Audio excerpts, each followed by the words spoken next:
आज कचहरी में एक अजीब सा मुकदमा आया था जिसका फैसला सुनने के लिए इतने लोग आए थे कि कचहरी खचाखच भरी हुई थी। जितने लोग थे उतनी ही बातें। कोई कह रहा था ऐसा उसे नहीं करना चाहिए था, जान बहुत कीमती है भाई, परेशानियां तो आती जाती रहती हैं, जिंदगी गई तो दोबारा नहीं मिलती। इस तरह सभी का अपना अपना तर्क था। आत्महत्या की कोशिश करने वाले नवयुवक को कटघरे में लाया गया। लोगों के बीच में से आवाजें इस तरह की आ रही थी कि देखने में तो पढ़ा लिखा लगता है और इसकी हरकतें तो देखो। नवयुवक की निगाहें जाकर बोलने वाले पर टिक गई। वो देखकर चुपचाप मुस्कुराया और शांत कटघरे में जाकर खड़ा हो गया। तभी जज साहब आए और सब खड़े हो गए। कार्यवाही शुरू की गई। सरकारी वकील ने अपनी दलीलें पेश करनी शुरू की।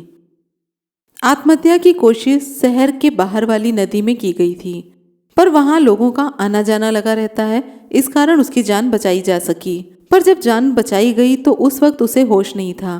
पुलिस को बुलाया गया तो पुलिस कर्मचारी उसे सरकारी अस्पताल में लेकर गए। वहां जब पूछा गया तो पता चला कि उसने अपनी जिंदगी से मुक्ति पाने के लिए आत्महत्या की कोशिश की। इसके पीछे किसी का कोई हाथ नहीं है और बहुत जोर देने पर भी उसने कुछ नहीं बताया। सरकारी वकील ने कार्यवाही शुरू की। जज साहब, ये शख्स जिसका नाम विश्वास है, इसने अपनी आत्महत्या की कोशिश पूरे होशो आवाज में की है। कारण पूछे जाने पर इसका बस इतना कहना है कि ये जिंदगी से आज़ादी चाहता था, पर यह कानूनन जुर्म है, इसलिए मैं चाहूँगा इसे दफ़ा 309 के तहत 1 साल की सज़ा दी जाए। उसे जेल में ले जाया गया। धीरे धीरे दिन बीतने लगे। उसकी जेल के अन्य कैदियों से दोस्ती हो गई थी। वहाँ सारे कैदी बड़े दिलवाले थे। कोई चोरी करते हुए पकड़ा गया था तो कोई कत्ल करके आया था। सब में अच्छी बनती थी। वहाँ एक दूसरे के हमदर्द बन गए थे। सब एक दूसरे से अपने दिल की बातें किया करते थे। अचानक एक दिन किसी ने उससे पूछ लिया, तुमने कभी नहीं बताया कि तुमने मरने की कोशिश क्यों की, और कोशिश की तो नदी में क्यों, कोई और तरीका क्यों नहीं अपनाया। उसने जवाब दिया, और किसी तरीके से शायद मैं बच नहीं पाता। कैदियों ने पूछा, क्या मतलब? उसने बताया, मैं स्टेट लेवल चैंपियन हूँ तैराकी का।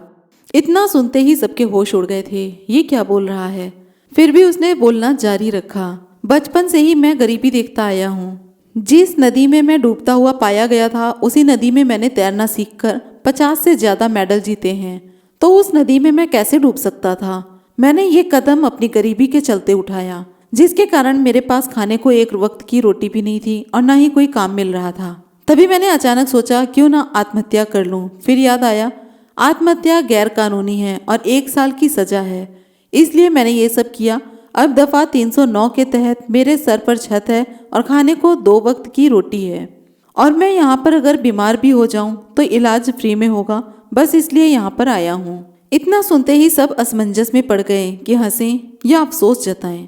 तभी रात के खाने के लिए सबको आवाज़ दी गई और सब अपनी अपनी थाली उठाकर चल पड़े।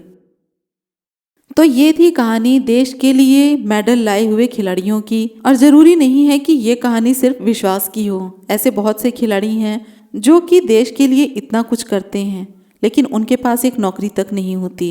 देश के लिए विश्वास जैसे बहुत से खिलाड़ियों ने मेडल जीते हैं, लेकिन बहुत से खिलाड़ी ऐसे हैं जो गरीबी में जी रहे हैं। ऐसे खिलाड़ियों के लिए सरकार को पेंशन दी जानी चाहिए। जो देश के लिए खेलता है, मेडल जीतता है, और हम आम नागरिकों को भी सहायता करनी चाहिए। आइए संकल्प लें कि विश्वास जैसे खिलाड़ियों के सर पर हमेशा छत हो और वो भी अपना जीवन खुशहाल होकर बिता सकें।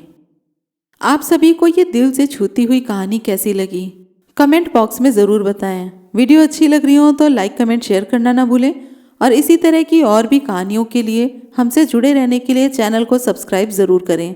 फिर मिलेंगे अगले वीडियो में, तब तक के लिए नमस्कार।